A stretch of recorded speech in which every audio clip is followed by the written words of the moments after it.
Never in doubt, ladies and gentlemen. That hockey game was never in doubt. It's welcoming the Wildcast Instacast post-game show. Something I wasn't sure I was going to say tonight.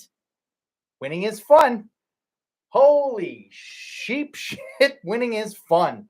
That was an unbelievable character victory. Welcome in to those on YouTube watching.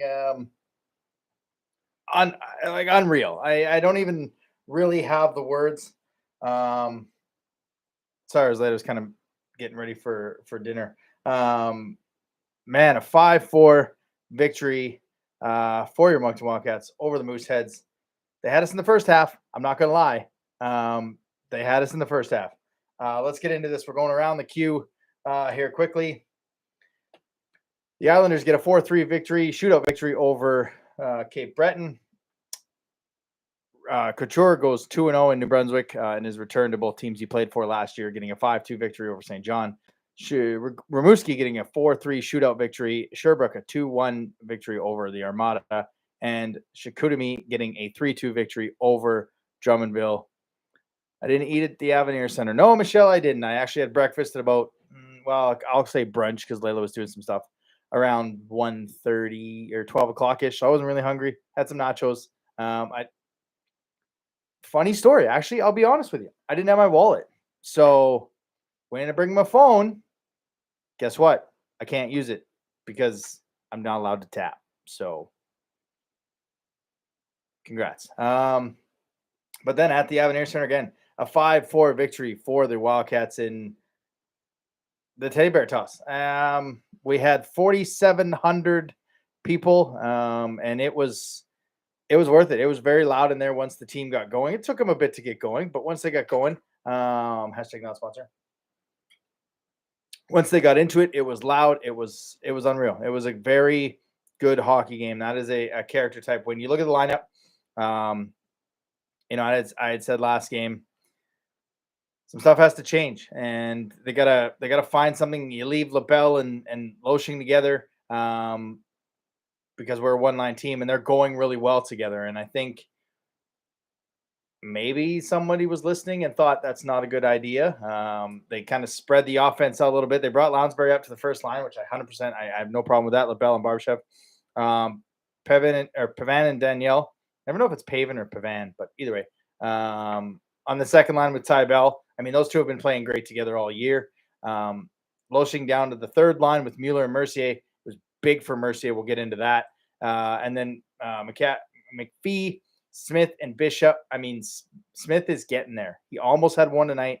The poor kid, he's getting so close to putting the puck in the net. Again, Iasenza with Darcy, Hamel with Fortier Drondron. Can't be, I always like the Hamel Iasenza pair. I don't mind splitting them up, especially if Hamel's playing with Fortier Drondron. Maybe they're looking for kind of that same thing with Iasenza. Allow him to play with Hamel. Allow him to find his offensive game while playing with a very sound defensive Anthony Hamel, who, he was dialed in tonight. But let's get into the recap of this thing. Like I said, I mean, they had us in the first half. I'm not going to lie. I think it was 8-2, something like that in shots about midway through the first period. Shots ended up 12-6. Halifax, Evan Boucher got his 8th of the year. And then, of course, Zach LaRue back from injury. He gets his 2nd of the year. It's always tough to see him score against us. He generally has a good night against us. So, he did this. That was about all he did because it kind of went – I mean, he wasn't a factor after that goal. And in that goal, that was a welcome to the queue moment for, not really for Fortier Drondron, but you could see the difference between a 19-year-old that's drafted, that's been to NHL camps, and a rookie. LaRue just grabbed the puck, went right around him, didn't even give him a chance to try and make a defensive play. And it was 2-0 for the Mooseheads after one. And, like I said in the last live, if they're going to play like they did against Rouyn-Noranda, they were going to get run, and that's exactly what was happening. They were getting run by Halifax, 12-6 in shots, 2-0. Nothing was going right for Moncton.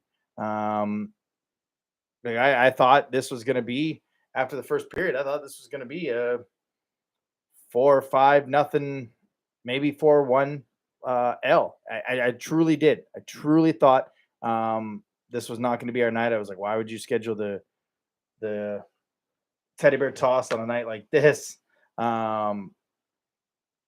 But credit the Wildcats, because the reason I thought that is you were already getting run by Halifax. It was 12-6 in shots. It was 2-0.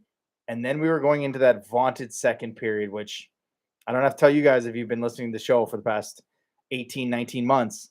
We don't have good second periods. We did tonight, but in general, we don't have second periods that are very good that keep us in hockey games. And it didn't start out great. First minute and a half in off the power play, I believe, from early in the first, Anthony Hamel for hooking. Halifax was coming in with, I think, a 26. Just looking for the stats here from the Wildcats. 23.3% power play. So they're fourth in the league. Might not want to take penalties against them. They were 1 for 3 tonight, so credit to the penalty kill. But Cataford got on the board. An absolute beauty of a goal, too. It was Biasca to Dume to Cataford, like tic-tac-toe through the actual box that they're playing, or 1-3-1 kind of thing. Not a sponsor. To make it 3-0, about a minute and a half in. Evan Boucher, 6 minutes in, gets his second of the night and 9th of the year, again, from Cataford and Dume. Now, that was the part. It was 4 goals on 15 shots at that point. I looked up at the screen, and I thought this might be the time you pull Steinman. His last game against Halifax, I'm just bringing it up here, I think he had 4 goals on, I think, basically the same amount of shots, 4 goals on 15 shots. Moncton, when did we play at Halifax? 5 goals on 14 shots. So he was 4 of 15. I thought maybe they go to Philly on, because things just aren't working. They're not. It's not so much Steinman as it's kind of trying to get a juice in the group. Credit Lacroix for sticking with Steinman. He made, I think it was, can't remember if it was on the, I think it was a 2-on-1 when it was 4-0. A couple minutes before Moncton got on the board, and he made a big save, spreading across blocker side, getting the pad down, making a big save to keep it at 4-0, which sounds funny. It's a big save, keeping it at 4-0. But he played the Grant Fuhr 80 style goaltending, which is, you're going to give up 4, don't give up the 5th. And he's steadfast. He held on to it. I know this isn't a Moosehead's post-game show, but they were controlling a lot of this thing. And then the hardest worker of the game, Marcel, just an absolute beauty of a clean hit on Dume, which I get it. You don't touch Dume. He's 2 points a game, 50 points in 27 games. That's their golden ticket. You don't hit him. Cataford, Evan Boucher took exception to it. We get the power play out of that. As Cataford took the extra roughing. I think Boucher got the 10-minute misconduct. And we didn't score on that power play, but that's exactly what changed the momentum, was that hit. And not very long after that, Etienne Morin got us on the board. Here's the call from Marty Kingston on Harvesters FM. Play at the net. Smith hit heavily after that. Back to the blue line. Mueller in front. Monin shot. They score! Etienne Morin! Here come the Teddy Bears! Absolutely. And with that goal on the off wing, a little snapshot, beats Matthias Rousseau, sends the Teddy Bears a flying. Good haul of Teddy Bears too. I won't lie, it was a good haul. I have no idea how many, but 4,700 people. It was a good amount of Teddy Bears. Good to see. But again, generally, as you've heard from this show, if he gets going, when he scores, we generally win the hockey game. And spoiler alert, we won the hockey game and he scored. Was this from Mueller? And then it was the Hamel show, kind of took over. Not known for his offense, but 3 minutes later, Hamel just lets an easy one go. And instead of describing it, here's the call from Marty Kingston on Harvesters FM. And then Preston Lounsbury. Back to the blue line. Yasenza across the blue line to Hamel. There's the shot. Scores! Tipped in front. They love that horn. Just a simple wrister from the point from Hamel. Tipped off to the side. I think it was going wide.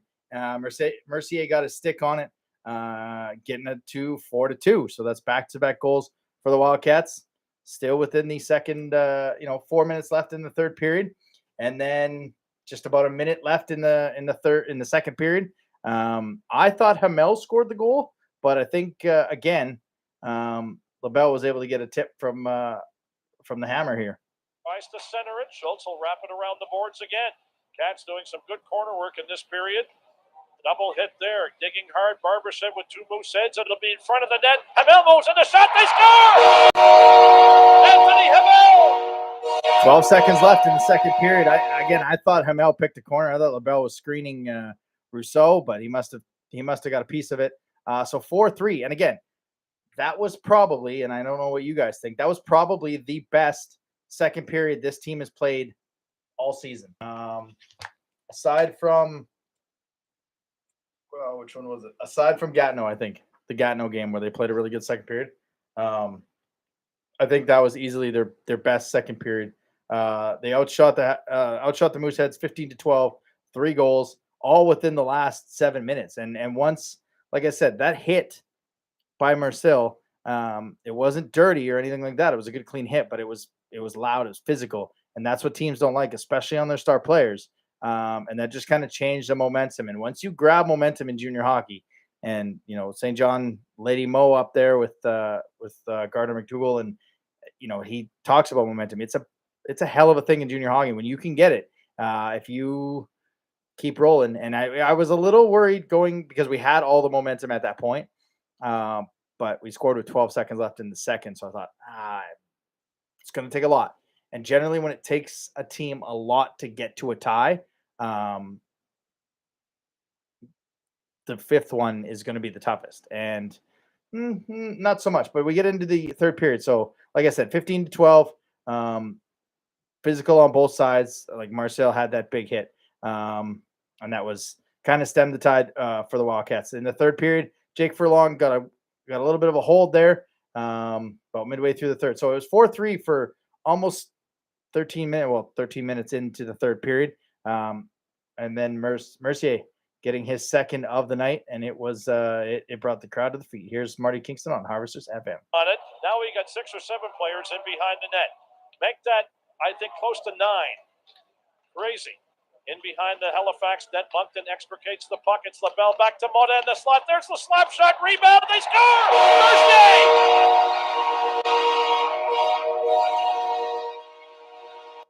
It's loud in my ear, jeez. That's just coming off a recording. Mercier standing on the doorstep.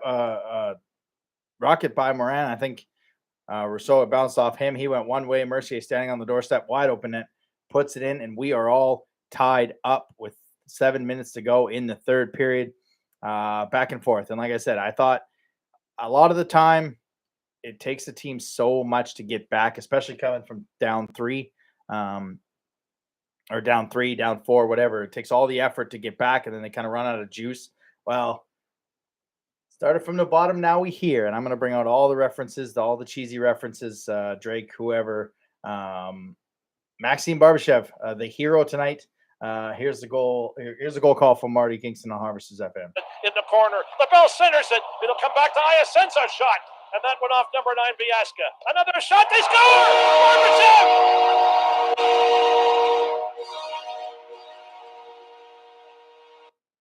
Gotta remember to turn that down when the horn comes.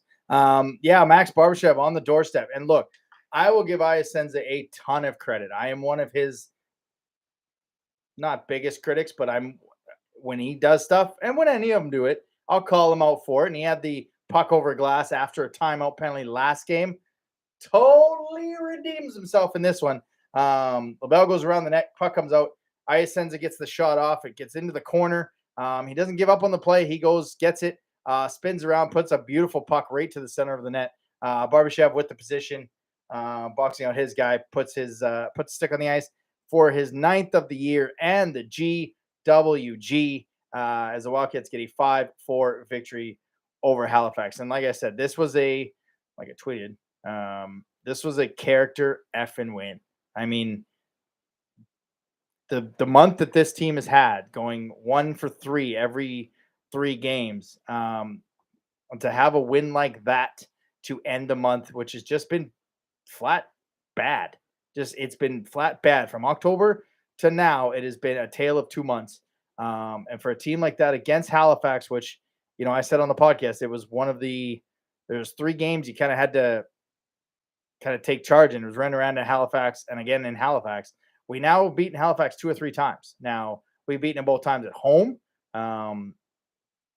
They pumped us up in Halifax in November there, but we've now beaten them at twice at home. And I'm not sure what it tells me about the team other than there was no quit tonight. I think the effort was definitely there, and I don't know what flicked in that second half that allowed us to play that. The second half of this game was the Wildcats hockey that we saw in October. It was all 4 lines were moving.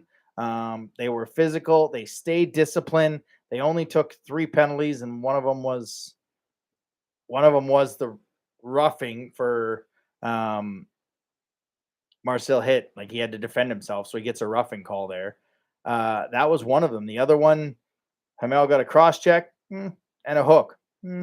So they stayed very disciplined in this one. The PK was very good. Pavan, Mueller, Daniel, Lounsbury. So that was one of the keys, is you have to stay disciplined against this club. Your hardest worker tonight was Hugo Marcel. I have zero problem with that. I thought maybe Hamel might get it as the 4th star kind of thing, give him that because he's has all the hits and had 2 assists. But I mean, without Marcel's hit midway through the second period, I don't think Moncton comes back. I almost can guarantee they don't come back because they needed that juice. Halifax kind of took exception to that hit and, got the first goal, and then you start to chink in the armor. Boucher's upset. He gets kicked out, or gets I believe a 10. It's not on here, but he was sent to the room. So they just kind of started to unravel, and I'm sure that they're going to be looking at all options come trade deadline, because I mean, they are in a position right now in the division where they're leading it, second in the conference. Now they're 12 points behind Quebec. Like, no one is catching Quebec in this Eastern Conference. So it's basically a fight for 2 through 8 for the division. But like, Moncton stayed. This is a big win for not only tonight, in fact, that, you're staying with the top team in the division, but you also, I mean, we lose this one and we go from 2nd to 4th. And again, so much time left in the season to kind of position ourselves, but you have to show the coaching staff / the management what to do at the trade deadline. And this was the first start. I mean, you start to kind of lose a couple of these games, and our trade deadline may be a little bit different, but we get the win, 12-10. We stay in 2nd and 25 points. We dropped to 3rd in the conference because Chicoutimi won as well. But again, so much time left, and there's time left to move in and out. We're only 1 point behind Chicoutimi, but it was massive. That was about as much fun at the Avenir Centers I've had in a while. Maybe because I didn't have to pay for food or tip them, but it was a good effort. Let me know what you guys think. I know that this is probably not going to have a lot of fans because it was Skate with the Cats night. So there's probably a lot of people there. That's why I tried to bring it back to 7:30, but people are probably just getting home from that. The Wildcats outshot them 9-6 in that third period for 30-30 shot total tie. Moncton with the faceoff wins 31-23. Out hit him 16-3. I really, Mercier was allowed to show what he can do tonight, and just trying to bring the lines up again because I think he was in the second line. There's other players that were playing really well when he was on the fourth line, but when he was playing with Mueller and Loshing, you could see the confidence he had. I think he's got 5 goals on the season, and most of them are. He's got a few goals. How many has he got total? Hang on here. He's got 10 goals total coming into this one, and I think 8 of them were on the road or something like that. So he gets 2 at home, and you could see his confidence growing, playing with a Loshing who uses his speed to open things up for players. Loshing, by his standards, had a bit of a quiet night, but I think he'll take the win, obviously, and if he can maybe get Mercier going, that gives him another forward that can be dynamic. This was a depth kind of scoring game. I mean, LaBelle had a goal and 2 assists. Barbashev, that's the top line, but Mercier was your third line winger. Mueller, third line center, had an assist in this one.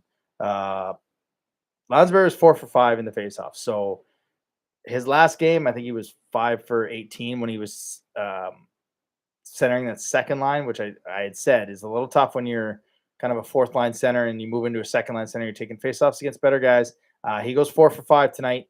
So I think allowing him to play on the wing, take faceoffs every now and then, maybe it's a confidence thing, get his confidence in the faceoff circle back. LaBelle goes 11 for 18. Mueller 5 for 11, and then Tybell 11 for 20. And a lot of those draws were probably a few of those draws were PK draws because Mueller plays a lot on the PK, and that's a tough group he's going against when you're going up against Vidicek on a lot of their power plays because he's their number 1 power play. So I run out of superlatives for this one. Your stars tonight, third star was Jordan Dumais. Only 2 assists, which I think is a win. Actually, my bad. 3 assists. So we didn't let him take the game over. And I think that was big. Your first job when you're taking on the Mooseheads is stop Jordan Dumais. He's got 52 points and I guess now 55 points in 28 games. If he's going to be at least invited to the camp, and I'll be shocked if he's not on Team Canada's roster, even if it's the 13th forward, because I'm not sure what the rest of the CHL looks like in the O and the Dub, but I mean, a guy like that, you almost can't deny a spot, considering they're playing in Halifax. Yeah, for me. Randy Smith missed a good chance for his first goal. He did. I think it was in the third period. He had one in the first that I thought, man, if that kid scores his first goal as a teddy bear toss goal, let's go. But yeah, he's getting more confident with the puck. His skating is getting better. He's just becoming I don't want to say a better player because he wasn't a bad player, but he's kind of getting it. He was centering his own line tonight, which I thought was an interesting decision. But yeah, his skating is getting better. And it's coming. I hope it's at home because you always like to see the first ones at home. But again, we'll have to see. Because it's a tough set coming in now. You got Cape Breton on Friday, Victoriaville on Saturday, and Victoriaville right now, I mean, they are, what do we got here? 16-6. And if you look at their last 5 or 6 games, sorry, my nose is really itchy tonight. Victoriaville, they have beaten some, where is it here? They beat Gatineau 5-1. They beat the Remparts 4-1. They beat Shawinigan 2-1. I think they beat Sherbrooke too at some point. They beat Chicoutimi 8-0. They beat Gatineau 5-1. They beat Quebec 4-1, and they beat Shawinigan 2-1. So, I mean, they are coming in 4 in a row. They're coming in hot. I hope we get to see Gabriel Dagg. It is quite a possibility because they play Cape Breton, Charlottetown, Moncton. So you have to believe they're going to play him against the Eagles, considering the Eagles didn't take him with the first overall pick. So by that standard, I would assume we'll get to see him. I really hope we get to see him because I want to see this kid play. But that's not going to be an easy out. They could come in on a 6-game winning streak. That's going to be good. That's going to be a heck of a test. Moncton's got Cape Breton on Friday again. Friday, I believe, is the food drive game. Saturday is the toy drive game. So be a fan, bring a can, bring a toy if you can. It is the Christmas season. Everyone was really a lot of teddy bears. I really like that. 4,700 people. That was if we can get consistent crowds like that, and the team plays in front of a crowd like that, like they did in the second half. Maybe don't play like that in the first half. That building was loud, and the Sunday games are going to be that because you've got the kids. So it was neat. Oh, and the massive flag. Where did that come from? I'm assuming that came from the team. But about midway through the third, there was just like one of them huge, massive flags that went across section 115, I think. See more of that. If you're going to let that flag in, which I think was the team doing that, let people bring other flags. They're slowly getting things. They're getting better, slowly but surely. But yeah, it was cool to see. I don't think I don't know if you guys have had that at the Coliseum, but I've never seen a flag. I know I've never seen a flag that big in the Avenir Center. So, yeah, that's kind of it for me. I mean, I'm sure. Oh, the other good news about us not only winning but scoring a goal tonight. Jeremy was officially going to leave the podcast if Moncton got shut out again by Halifax, because he already lived through one of those. So thanks, Moran. Dodged a bullet there. Because I don't know if this show would continue without Jeremy. I'd be too sad, I think. So luckily for you guys, they scored not only once, but 5 times to get a 5-4 victory. So Jeremy will be here this week for the show. And now we kind of get into our trade deadline shows. And then just like that, we're at our massive mega Christmas episode where we kind of look at the first half and what we expect in the second half, which, I mean, that is going to be, we usually divide that one up. That's going to be fun because right now it's been a very good October, a very bad November, and who knows what the next 8 games in December will bring before those episodes. So, yeah, we got this one coming up here to recap this and then look ahead. And then all next month, we're going to look around the Maritime Division for just trade speculation, what teams will or won't do, and what this division will look like after Christmas. Because there's a few teams that need goaltending. There's a few teams in the Maritime Division that have 20-year-old goaltenders that they're looking to move, and it's where does the first domino fall, and what happens with this crew. We'll have to see as we get into kind of the next couple weeks here in Moncton. But again, going around the queue, I mean, mostly all the games are done, as it was a little bit of a early Sunday afternoon game. Charlottetown gets a 4-3 shootout victory over Cape Breton. Rouyn-Noranda a 5-2 victory over the St. John Sea Dogs.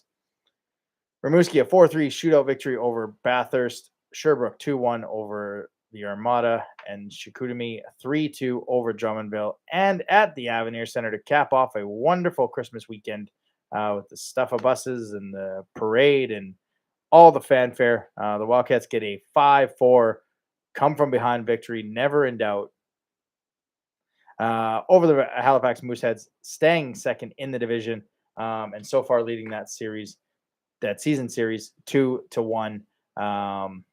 Again, join us this week on Wednesday, Apple, Spotify, here on YouTube. If I hit the right button, forgot to hit the YouTube button. As we recap this one and we look ahead to a couple games at home against Cape Breton and Victoriaville. But other than that, I'm off to have some dinner. You guys have a wonderful night, and we'll see you on Wednesday.